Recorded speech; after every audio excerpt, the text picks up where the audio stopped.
the most underrated film in the entire Alien and Predator franchise is not what you think.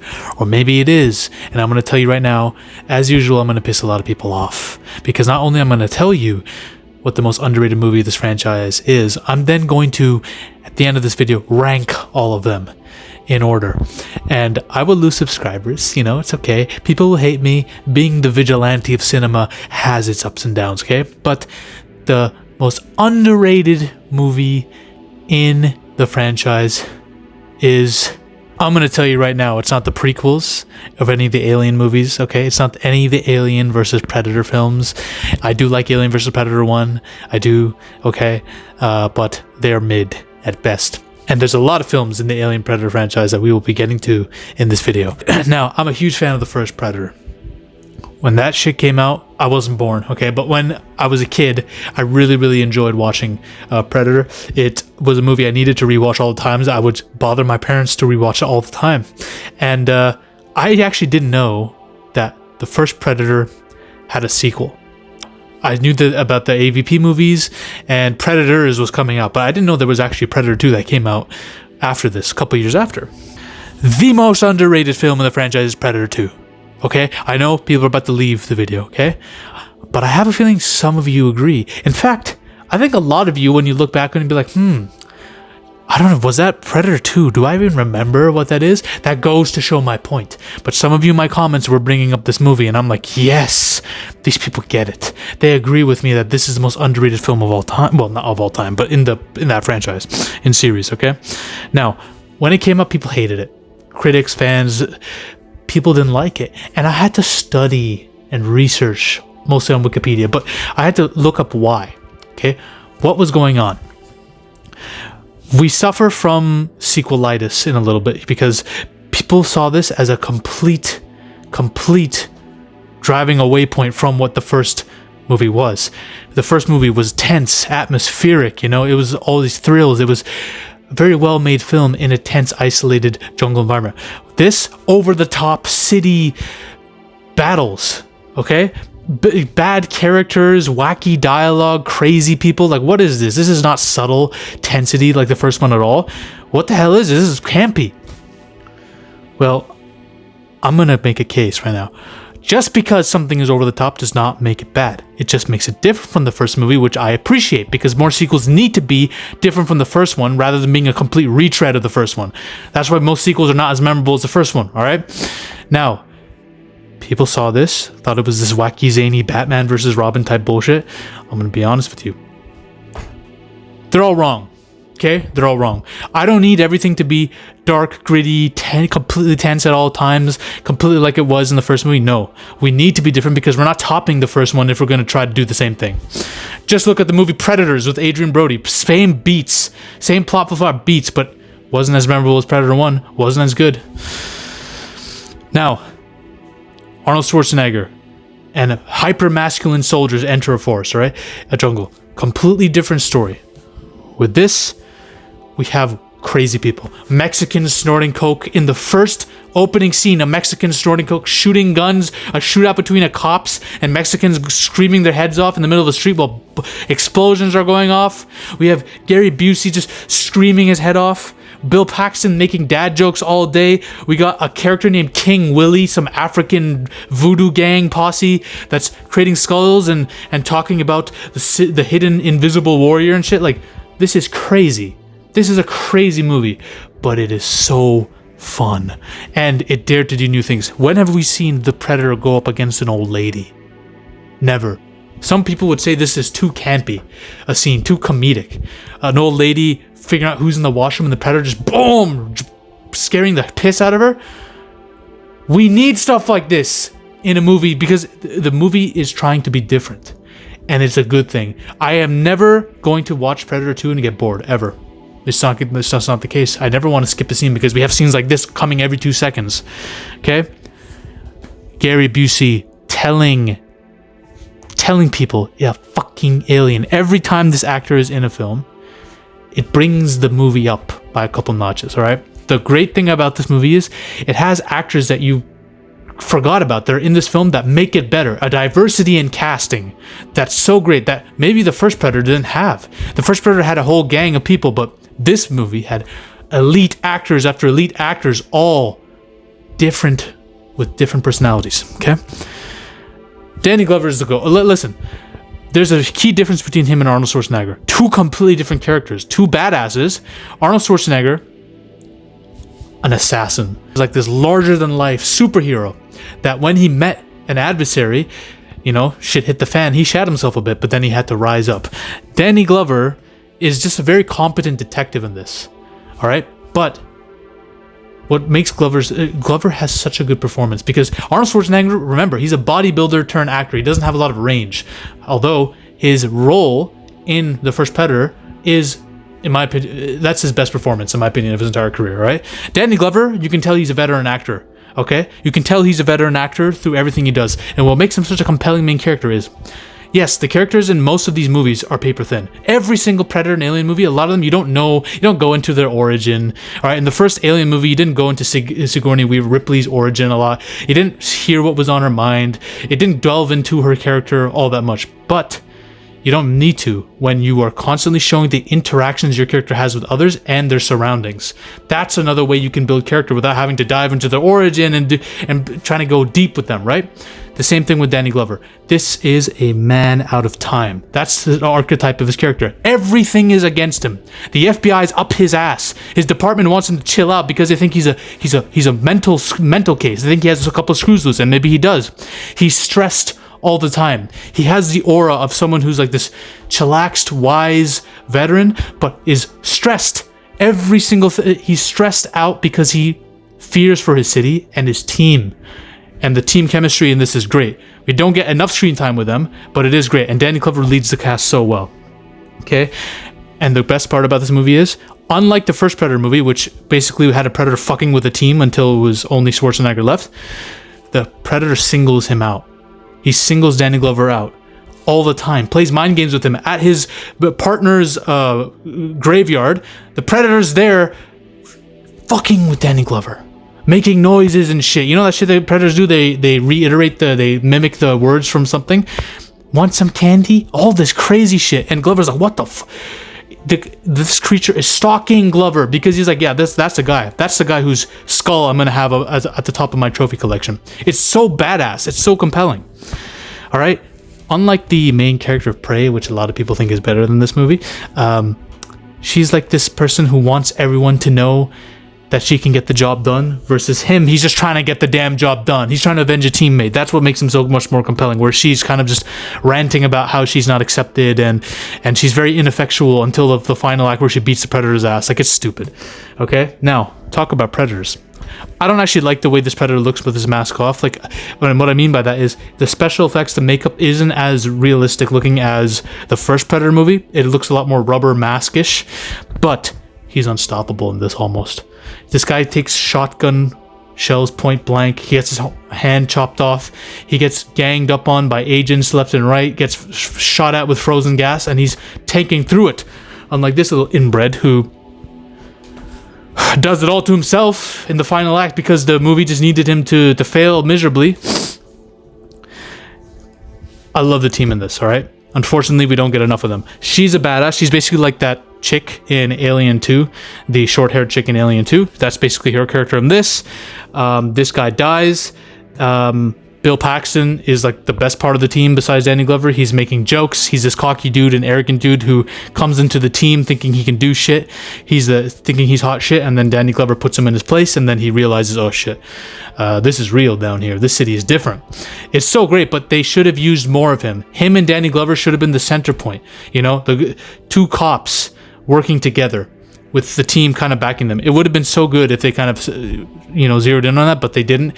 It's a missed opportunity in my opinion, right? And it has my favorite final confrontation of any Predator movie.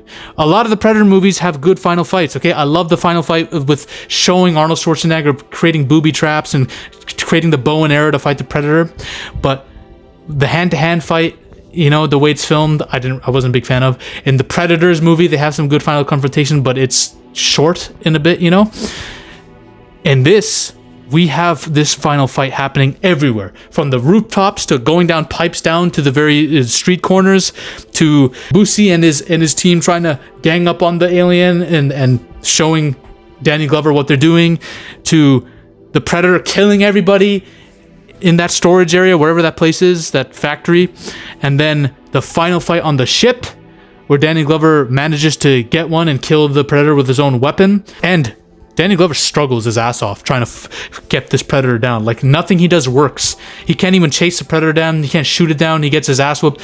Like, in Prey, this chick, everything works perfectly for her in the final fight. She rips off the Predator's mandible somehow, and all her booby traps work perfectly. Not with him. And he's led into a trap at the ship, and he nearly gets killed, but stabs the Predator last minute with its own weapon, by the way. Not, oh, I'm going to trick the Predator into shooting itself in the head. Like, Prey is stupid. Lore. This film gave us so much more lore expansion than it needed to. Just being a sequel from the first, it could have just had the Predator be dead and that's it. But no, all the other Predators come in.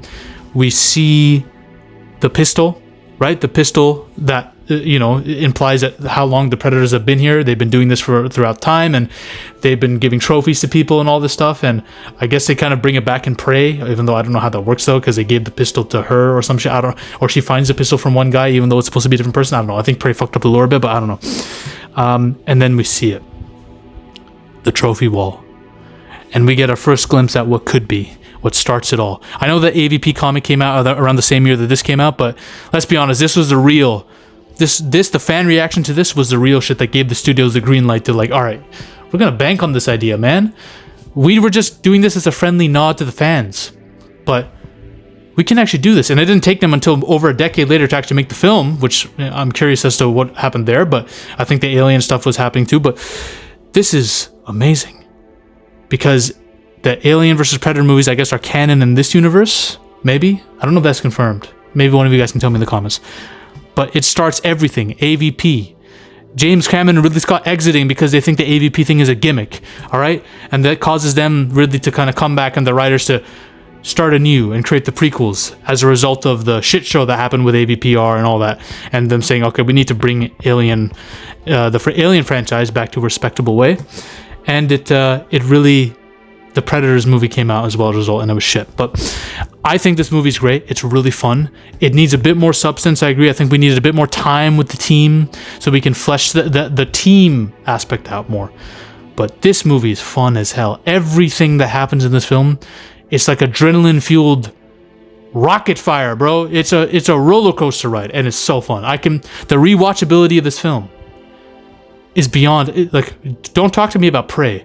I had to skip all the main character scenes just to get to the Predator. This, I don't need to skip anything. Everything is fun.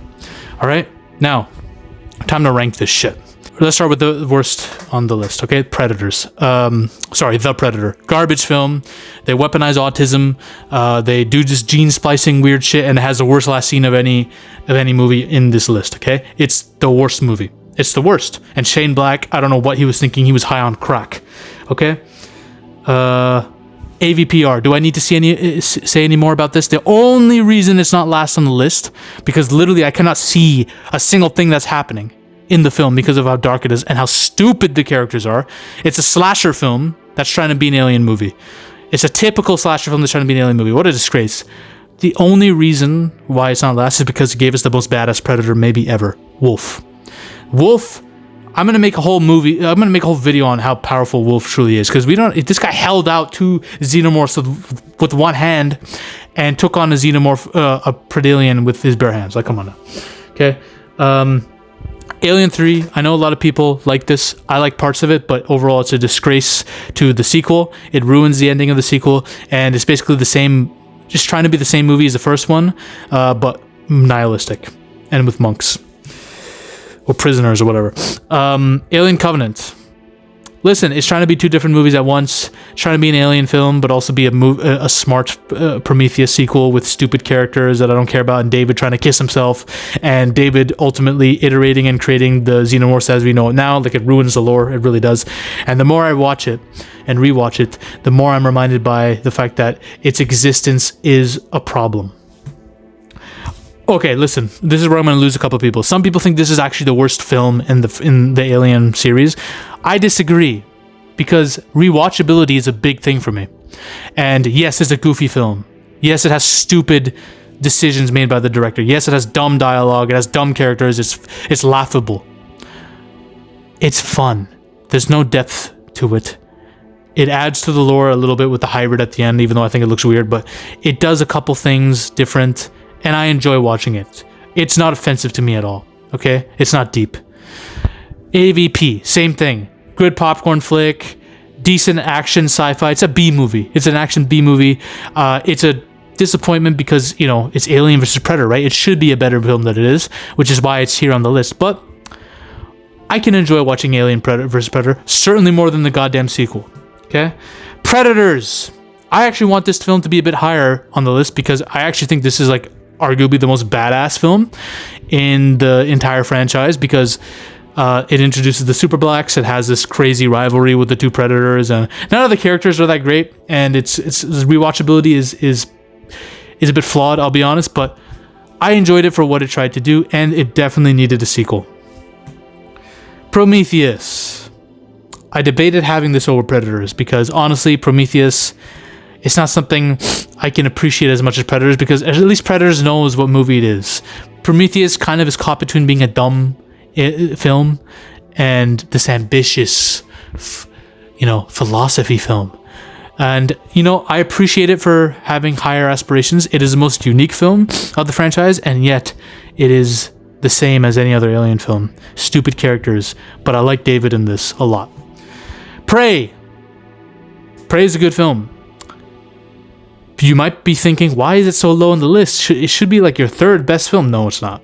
Okay, I've already made an entire video discussing how overrated this film is and how it's bad for the franchise. I do appreciate the action sequences. I think they're some of the best in the series. And I like the cinematography, but the main characters suck. All the characters suck. Predator 2. Yes! I said it. It's better than Prey. I like it more than Prey, and I know a lot of you do too. You guys got to give this movie a rewatch. It is better than Prey. It is. It's got everything that Prey does except for the crazy action sequences, which Prey does have, but the action sequences of this are really good. It's got better characters, a better protagonist, and a better ending, a better final fight. That's all you can ask for in a Predator film like this. Alien Romulus. Listen, a lot of people don't like this film. I do. I think it did what it needed to do as this, the 7th, 8th film in the franchise now. It successfully connected the lore with the prequels and the regular Alien films together. And I like the main two characters, and I love the ending. I know a lot of people don't like the ending. I love the fucking ending of this film, and I'll defend it. Predator. To be fair, Predator 1 is a lot better than Alien Romulus in my opinion. It's a classic. All right, really nothing else I need to say about this film. Everyone knows how good this movie is. It, in my opinion, is the third best in the series after these two, okay? Aliens is an action masterpiece. If you don't agree with me, I don't know what to say. I think this is one of James Cameron's best movies, low-key. I think it's better than both of his Avatar movies put together, personally. And it's got such a great ensemble of characters, and Bill Paxton's good in whatever you put him in. This is a freaking amazing movie. In my opinion, the best made film, the best film in general, is Alien 1. It's a classic. I think it's amazing. I can rewatch it to this day and appreciate it. Everything it's trying to do, and it does it successfully. I think the mystery, everything. The creature design, the characters, everything is just on point. It's a masterpiece, all right? Guys, listen, I know I pissed many of you off with this list, and a lot of you probably wanted a couple movies higher or even lower. But can we just agree that The Predator is the worst movie and Alien 1 is the best? Can we agree on that? Can we just, right? And can we agree that Predator 2 is really underrated? And if it's not better than Prey, can we just say it's at least as good? I think it's better. Some people think it's as good as Predator 1. I wouldn't go that far, but I love Predator 2. Give my video about Prey, if you're really curious, give my video about Prey where I go into why it's underrated and bad for the franchise, a watch. And like and subscribe.